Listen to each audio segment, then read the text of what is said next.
வணக்கம் நண்பர்களே, இன்றைக்கு உங்களோடு நான் உரையாட இருக்கின்ற விஷயம் சற்று வித்தியாசமானது. அண்மையில் ஏர் இந்தியா விமானம் லண்டனுக்கு பயணிக்க இருந்த விமானம் விபத்துக்குள்ளானது பற்றி அனைவருமே அறிந்திருப்பீர்கள். பலருக்கும் மிகுந்த அதிர்ச்சியை ஏற்படுத்திய ஒரு விபத்து அது. அந்த விபத்தில் 260க்கும் மேற்பட்டவர்கள் கொல்லப்பட்டிருந்தார்கள். இந்த விமான விபத்து தொடர்பாக அண்மையில் இந்தியா தன்னுடைய முதலாவது ஆரம்ப அறிக்கையை வெளியிட்டிருக்கின்றது. அந்த ஆரம்ப கட்ட விசாரணை அறிக்கைகளின்படி இந்த விபத்து விமானத்தின் என்ஜின்களுக்கு செல்ல வேண்டிய எரிபொருள் நிறுத்தப்பட்டதனால் தான் அந்த விமானத்தின் என்ஜின்கள் இரண்டுமே நிறுத்தப்பட்டு இந்த விமானம் விபத்துக்கு உள்ளானதாக சொல்லப்படுகின்றது. இதில் உள்ள பிரச்சனை என்னென்றால், இந்த போயிங் 787 விமானங்கள் பெருமளவு பிரச்சனையை எதிர்கொள்கின்றன. கிட்டத்தட்ட கடந்த காலங்களில் 500க்கும் மேற்பட்ட விபத்துக்களில் 6000 பேர் கொல்லப்பட்டதை நாங்கள் கேள்விப்பட்டிருக்கிறோம். இந்த போயிங் விமானங்களுடைய பாதுகாப்பு தொடர்பாக பரவலாக கேள்வி எழுப்பப்பட்டு கொண்டு வருகின்றது. இந்த இந்தியன் 787 ட்ரீம் லைனர் போயிங் விமானம் தொழில்நுட்ப கோளாறு காரணமாக விபத்துக்குள்ளாகி இருந்தால் இந்த போயிங் என்ற அந்த நிறுவனமே மிக பாரிய பின்னடைவை சந்திச்சிருக்கும். கிட்டத்தட்ட அது மூடப்பட வேண்டிய நிலைக்கு கூட செல்லலாம் என்று ஏற்கனவே இந்த நிறுவனத்தின் மீது பல்வேறு குற்றச்சாட்டுகள் இருந்தது. அதை நீங்கள் இப்பொழுது கேட்கலாம். What is it that you get paid currently? Senator, that's well disclosed in our proxy documents in each of the years that I've been employed. Yeah, but what is it? It's a big number, sir. Well, let me help you out. It's $32.8 million this year. Does that sound right? Yes, it does. That's a 45% increase over last year. Does that sound right? Yes, it does. What is it you get paid to do exactly? I get paid to run the Boeing company. Yeah. So just help me understand that. I mean, do you get paid for transparency? Is that one of the metrics for your income? I think the board counts on me for transparency. Really? Because you're under investigation for falsifying 787 inspection records. The Boeing's under criminal investigation for the Alaska Airlines flight. You were investigated by DOJ for criminal conspiracy to defraud the FAA. This is all in your tenure. This doesn't sound like a lot of transparency to me. Why haven't you resigned? Senator, I'm sticking this through. I'm proud of having taken the job. I'm proud of our this safety record, and I am You're proud very of this safety proud record. of our Boeing people. You're proud of this safety record? I am proud of every action we have taken. Every action you've taken? Yes, sir. Wow. There's some news for you. Well, behind you can't see it. Behind you, the folks are showing pictures of the people who are the victims of your safety record. I think we can all see them. And I think the American public, when they fear to get on their airplanes, they understand your safety record. And frankly, sir, I think it's a travesty that you're still in your job. இந்த Boeing விமானத்தின் மீதான குற்றச்சாட்டுகள் பற்றி பல்வேறு செய்திகள் வெளியிடப்பட்டிருக்கிறது. மற்றது whistle blowers, இதை பற்றி வெளியில எச்சரிக்கை செய்த பலர், அதன் தொழில்நுட்ப பிரிவை சேர்ந்தவர்கள் பலர் இருக்கின்றனர். இவர்கள் அமெரிக்க செனட்லையும் இவர்கள் மீதான குற்றச்சாட்டுகள் வைக்கப்பட்டது.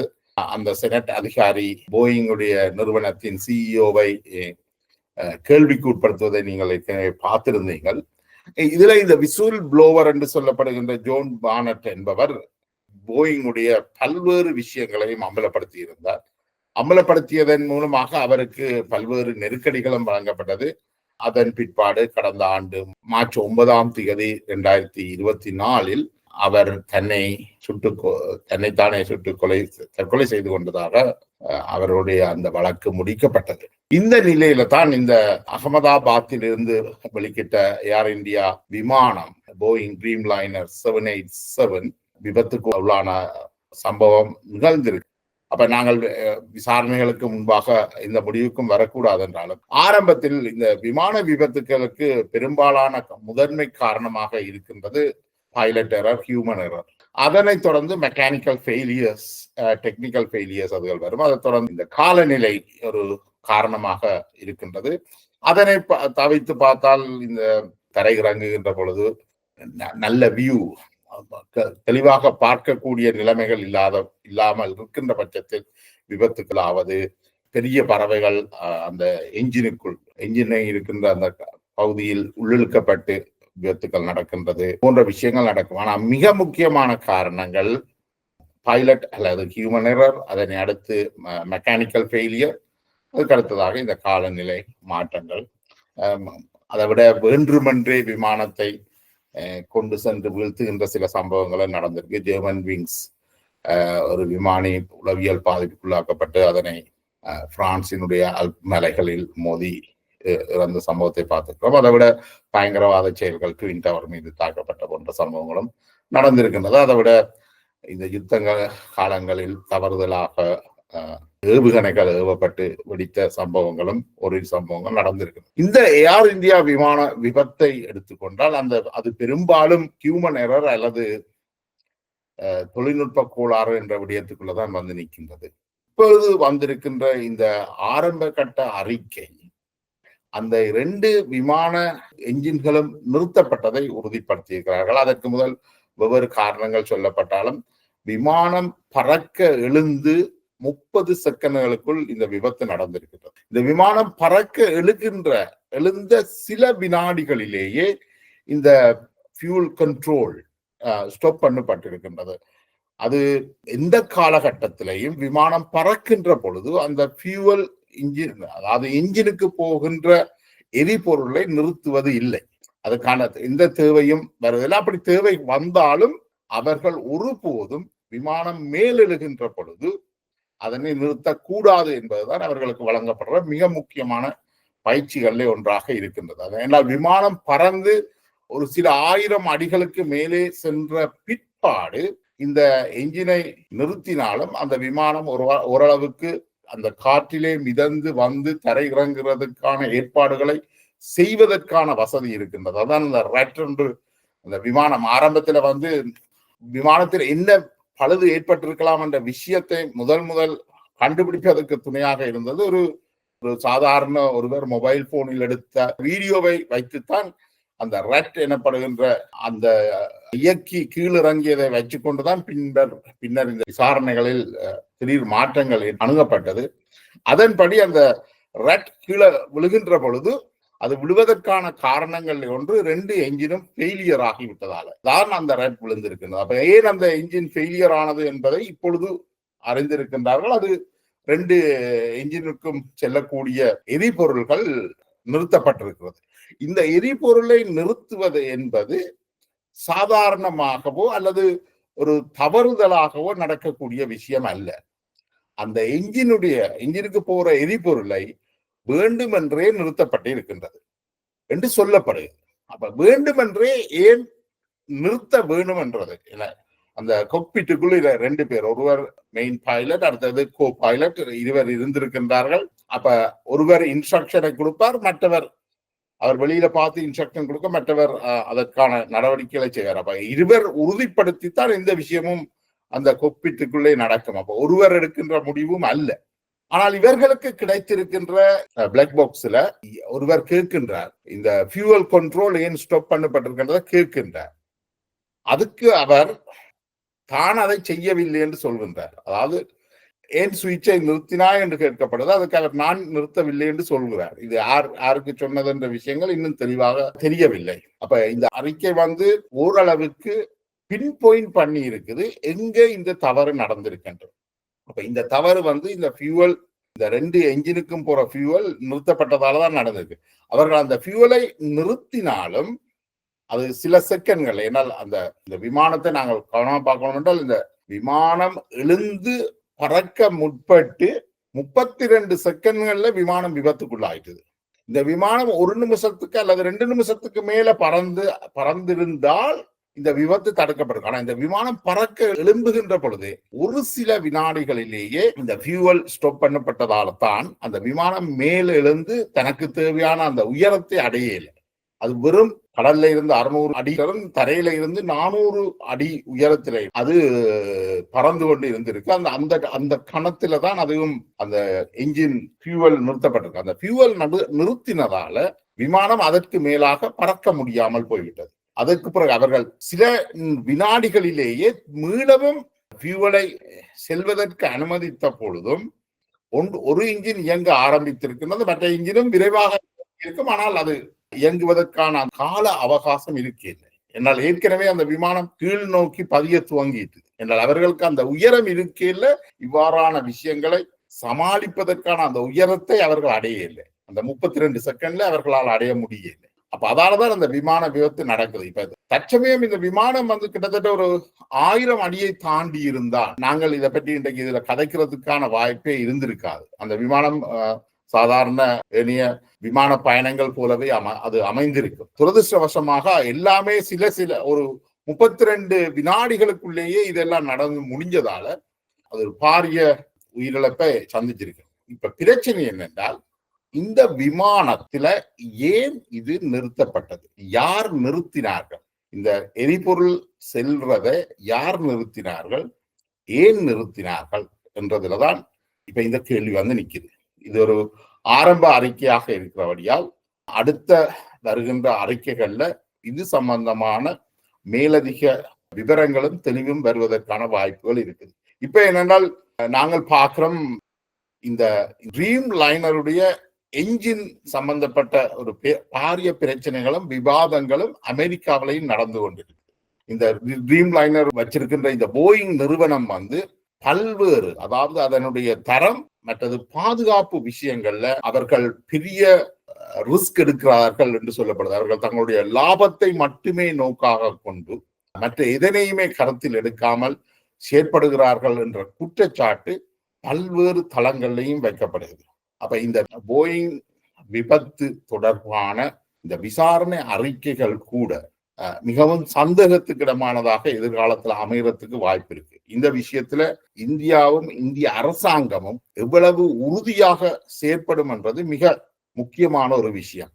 ஏனென்றால் போயிங் என்பது தனியொரு நிறுவனம் சம்பந்தப்பட்ட விடயம் அல்ல, அது ஒரு அமெரிக்காவினுடைய ஒரு அடையாளமாகவும் இருக்கின்றது. இந்த உலகில ஏர்பஸ், போயிங் போன்ற விமானங்கள் ஒரு சில விமானங்கள் தான், விமான தயாரிப்பு நிறுவனங்கள் தான் இருக்கின்றது. அதற்கு போட்டியாக தற்பொழுது சைனா தன்னுடைய விமானங்களை தயாரித்து போட்டியிலும் இறங்கி இருக்கின்றது. இந்த நிலையில இந்த போயிங் உடைய மேனுஃபேக்சரிங் ஃபால்ட்டாக இருந்தால் அல்லது அவர்கள் ஏதாவது ஒரு வகையில மேனுஃபேக்சரிங் ஃபால்ட்டோ டெக்னிக்கல் ஃபால்ட்டாக இது இருக்குமாக இருந்தால் இது போயிங்குடைய அடையாளத்தையும் அமெரிக்காவினுடைய அடையாளத்தையும் உலகத்துல கேள்விக்குறியாகும். பல நூற்றுக்கணக்கான பல ஆயிரக்கணக்கான விமானங்கள் தரையிறக்கி அது பற்றின சோதனைகள் செய்ய வேண்டி இருக்கும். ஆனபடியால் அதனை தவிர்ப்பதற்கான சகல வேலைகளையும் அவர்கள் மேற்கொள்வார்கள். அது போயிங்கா இருக்கலாம், இந்தியா அமெரிக்கா அரசாக இருக்கலாம். அவர்கள் எல்லாரும்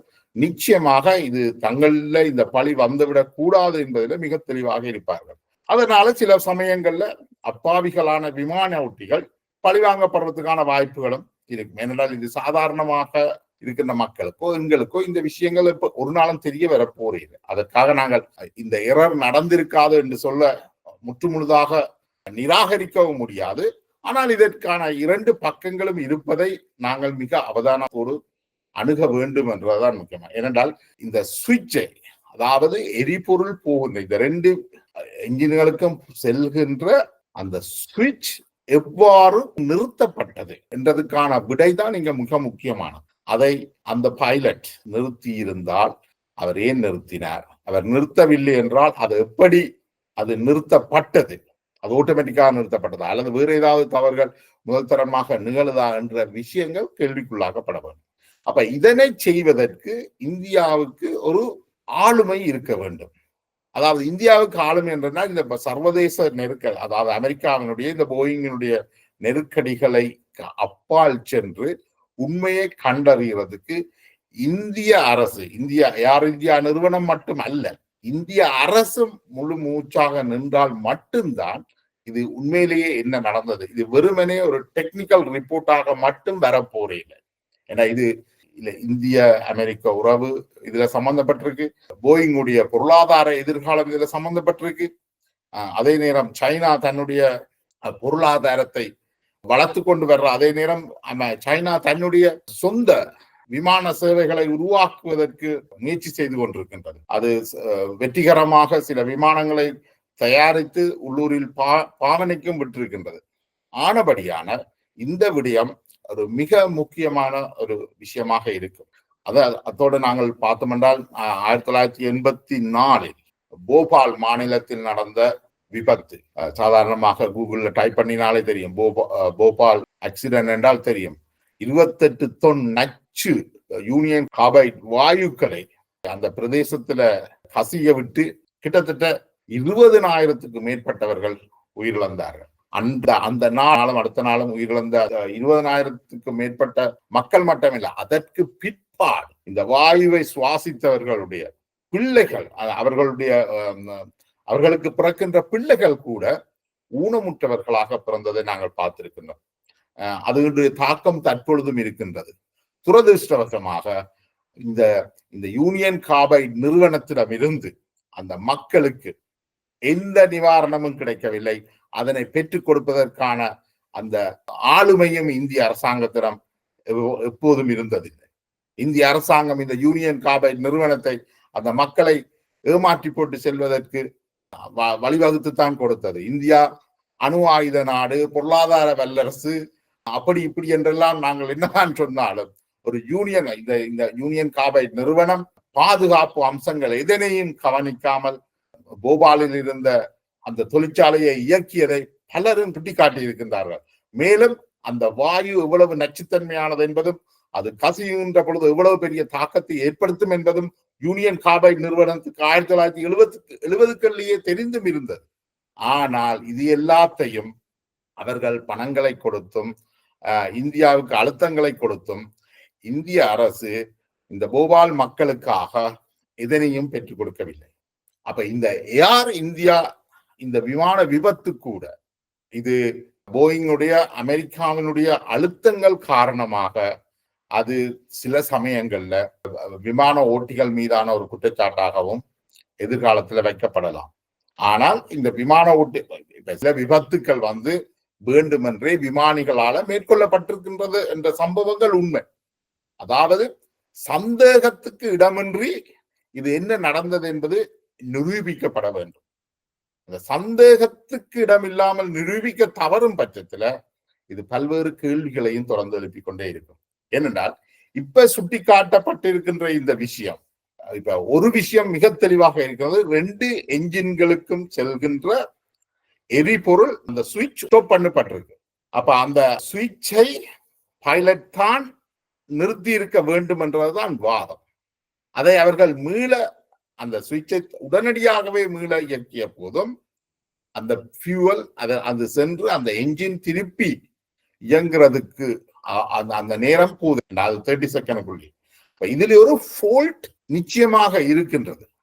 ஏன்னா அதுல ஒரு பைலட்டினுடைய வயது 56 வயது, மற்றவருடையது 32 வயது. சில வேளைகள்ல இந்த டிமென்ஷியா போன்ற மறக்கிற வருத்தங்கள் அல்லது ஒரு ஸ்ட்ரெஸ் காரணமாக, ஏன்னால் விமானத்தை ஓட்டுறதுன்றது மிகவும் அழுத்தத்துக்குரிய வேலை, ஒரு ஸ்ட்ரெஸ்ஃபுல்லான ஒரு வேலை. அப்ப இதனால் இவர்கள் ஒரு சில வினாடிகளில் தங்களை இழந்திருந்து அதை செய்திருக்கலாம், அல்லது வேறு காரணங்கள் இருந்திருக்கலாம்.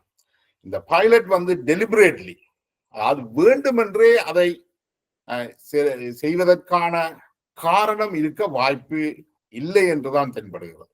ஏன்னால் ஒரு பைலட் வேண்டுமென்றே அதை நிறுத்த, அவ்வளவு பேரையும் கொல்லணும் என்ற முடிவில் தன்னையும் அழித்து அவ்வளவு பேர் அவர் ஒரு தற்கொலை போராளியாகத்தான் இருந்திருக்கணும் அப்படி என்றார். ஆனால் அப்படி இருக்கிறதுக்கான வாய்ப்பு அங்க இருந்ததா?